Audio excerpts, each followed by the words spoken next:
জয়গুরু। স্বস্তানি পরমপিতার একটি জীবন রক্ষা কবচ বিধান।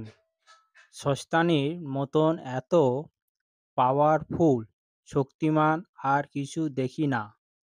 স্বস্তানির 5টি নীতি যতখানি যে পালন করবে তার শক্তিও হবে ততখানি।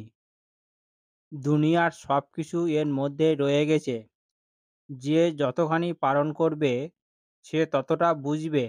স্বস্তানির পরমপিতার দান এত পরিষ্কার করে আগে কোথাও দেওয়া ছিল না। বিধিগুণী একত্র মারাকারে গেঁথে পরমপিতা এবার আমাদের সবার সামনে রক্ষা কবচ হিসাবে উপহার দিয়েছেন। অনেকে ভালো করে না, তাই এর মহিমাও উপলব্ধ করতে পারে না। বন্দে পুরুষোত্তমম। জয়গুরু।